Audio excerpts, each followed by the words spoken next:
And now to the latest developments from the UN. Ukrainian President Volodymyr Zelenskyy has issued a warning to global leaders, urging them to intervene before Russia leads the world into what he calls the most destructive arms race in human history. Speaking at the United Nations General Assembly in New York, the Ukrainian president highlighted the dangers posed by the combination of drone technology and artificial intelligence, saying that if left unchecked, the consequences could be catastrophic not only for Ukraine, but for the broader world. We are now living through the most destructive arms race in human history, because this time includes artificial intelligence. And if there are no real security guarantees except friends and weapons, and if the world can't respond even to old threats, and if there is no strong platform for international security, will there be any place left on Earth that's still safe for people? We need global rules now for how AI can be used in weapons, and this is just as urgent as preventing the spread of nuclear weapons. Zelensky explained that modern drones have fundamentally changed the nature of warfare. Areas of destruction that once required large-scale strikes can now be created with small, inexpensive, unmanned aircraft capable of targeting civilians, infrastructure, and military assets across vast distances. The 21st century isn't much different from the past. If a nation wants peace, it still has to work on weapons. It's sick, but that's the reality. Not international law, not cooperation. Weapons decide who survives. He stressed that acting now to stop the war is far less costly than preparing cities, ports, and critical infrastructure for future attacks.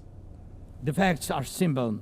Stopping this war now, and with it, the global arms race, is cheaper than building underground kindergartens or massive bunkers for critical infrastructure later. Stopping Putin now is cheaper than trying to protect every port and every ship from terrorists with sea drones. Stopping Russia now is cheaper than wondering who will be the first to create a simple drone carrying a nuclear warhead. So we must use everything we have together to force the aggressor to stop. He warned that Russian President Vladimir Putin's ambitions extend well beyond Ukraine's borders, citing recent reports of Russian drone incursions in Europe, adding that these actions illustrate Moscow's willingness to expand the conflict. The Ukrainian president also pointed to the strategic importance of Moldova, where Russian influence appears to be growing. Now, according to Moldova's prime minister, Moscow is reportedly spending hundreds of millions of euros to manipulate the country's parliamentary elections. Russia is spending hundreds of millions of euros to buy votes in the September 28th elections. But our state will not allow vote stealing to become an electoral coup.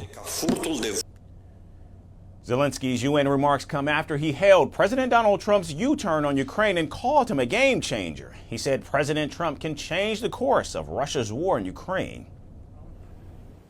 He's a game changer by himself if he will be sure in Ukraine, and I think that he is more close now to this situation, and that's why and between us only Trump can. For today, we know some not too much players in the world who can be game changers, but he's the most closer to this. Earlier, President Trump described Russia's economy as a paper tiger and said that the support of Europe and NATO, Ukraine could potentially reclaim all territory lost since the start of the invasion in 2022. Zelensky said he believes Trump could also influence other world leaders, including China, to adopt a stronger stance against Moscow's aggression. Meanwhile, the United States has signaled a firmer position toward Russia as U.S. Secretary of State Marco Rubio called on Moscow to halt the killings in Ukraine and urge meaningful steps towards a resolution. And once again, President Zelensky has expressed his willingness to meet President Putin anywhere except Moscow, with Russian officials proposing Istanbul as a possible meeting location. However, the Kremlin suggested that a meeting without careful preparation would be little more than a PR exercise, unlikely to produce real results.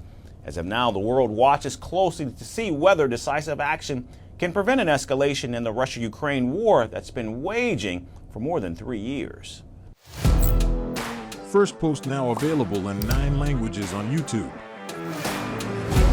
English, Stands at $36 trillion. French, Le FMI, comme German, Geschäftsführenden Direktor, Hindi, $30 trillion ka karj mo.